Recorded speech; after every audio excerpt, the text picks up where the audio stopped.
I'm outside. It's quite bright and I'm sensitive to the sun, so I'm going to wear sunglasses. This is a story about, again, camping with Dave when I was in junior high. I'm just recounting how many of our meals ended up in the fire. Very early in my camping days, I got all the wrong equipment. I went to Canadian Tire, I don't know what it was. It was some ridiculous retail general store. And I bought all my camping gear there. It was all the wrong stuff. I bought a hatchet, which is useless, heavy. I got to carry this thing for, 28 miles on my back, on a 10 speed or dragging it through the forest. And then I bought this cook set. Now this is all hard-earned money that I earned from my job at Safeways. So, it's not a simple thing. It's not just throwaway money. This is money that I earned packing bags at Safeways for 8 hours a day on Saturdays. Anyway, I'm all proud of this camping gear, and I had my cook set. It was like 4 or 5 pans rolled into one, and everything fit together, and the little handle was held on by a wing nut, and you'd disassemble it, put it together. Didn't take up much room, and it was a bunch of different sized pans. It was so stupid. And we would eat, Dave and I would bring canned food. Now, before all these Joe campers jump on me for bringing canned food, listen, canned food has got both water and food in it, hermetically sealed in a very tough container, and it's heavy, I know, but it's clean, and it's everything you need. I've had people tell me, oh, you're supposed to bring just powdered food, and then you're supposed to find water in a stream along the way, and then I would say, well, the water's filthy. And then they say, oh, well, then you got to get water purification tablets. Come on. That water available in streams is usually full of horse shit, okay? Beaver fever and heavy metals, and you don't know what's in there. So you're going to have to go through all this trouble to purify all this water just so you can drink it and use it in your food. No. Or the most ridiculous is you bring, we had to bring a canteen of water. So you're supposed to bring a canteen of water to drink, and then bottled water to mix with your food for cooking. How stupid. You just bring a canteen full of water and canned food. Okay, so the first time that I dumped my supper in the fire, I had, my little cook set unwrapped, and, I had assembled the handle is held onto the pan by a wing nut.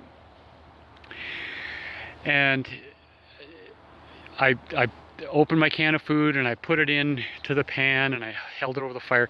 Well, Dave, he had this really cool a billy can, and it's shaped kind of like, if you look at it from above, it's shaped kind of like a kidney, but it's very tall, and you can boil water, you can make tea, you can make stew, you can make everything in this billy can, and the handle folds up underneath it, and then your canteen fits inside it.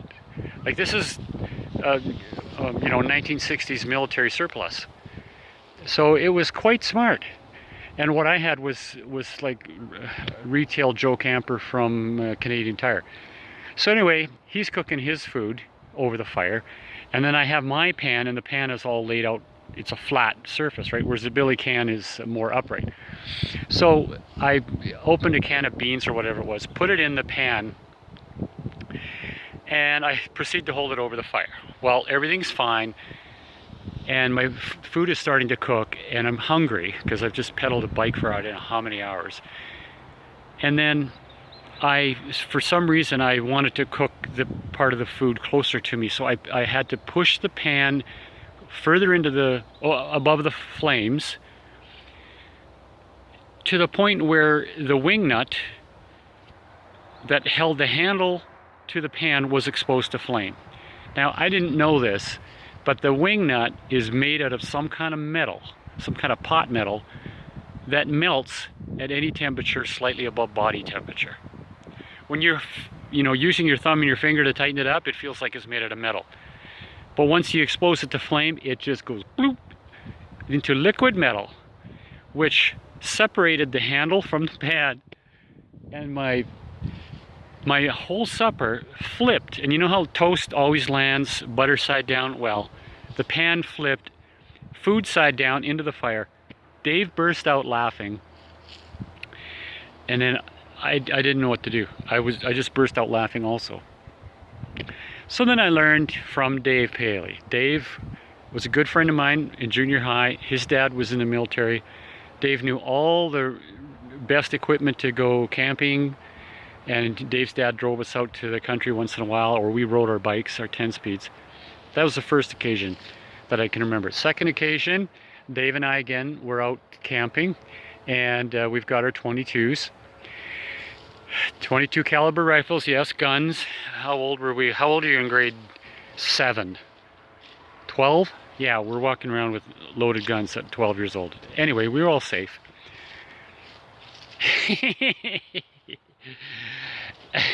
So Dave and I, we start supper again. Okay, we had a long day of, target shooting and whatever. Shooting mice. Comes supper time. So we start a fire, and we just were breaking out our food, but we hadn't quite put it on the fire yet. So we're going to unload our 22s rifles. Dave unloads his, and then I undo the bolt on mine, and mine was a tube feed. I think it had like 12 bullets in it. I undo the bolt, and this thing's a repeater. So it had this little tiny finger pusher thing that's supposed to feed one bullet at a time into the chamber. Well, it was worn. As soon as I opened that bolt, all my bullets fly out of my gun and into the fire. So Dave and I knew that fire and gunpowder don't mix. He jumps up, hides behind a tree. Now Dave, he's pretty big for junior high, right? He's a little bit heavy. He's a football player, lots of muscle, but he's kind of wide. He hides behind a tree that's, 6 inches wide. I go and hide behind a tree, and then we hear this pop, pop, pop, pop, pop, pop, pop. All the bullets, well, okay, we lost count of how many pops. We didn't know how many bullets were there, if I had fired any. So, years later we figured out, because there's no pressure, it's just like firecrackers. The bullets don't fly anywhere. They just burn off, and then that's it. But no, at that point, Dave yells from behind you. He says, "Kev, I think I've been hit." So I go, "What?" So I go over there, and we're checking him all over. There's nothing. He's completely unhurt. But there you go. 2 things ended up in the fire. So anyway, I guess that's a story. The last one's not supper in a fire, it's bullets in a fire. Anyway, more to come.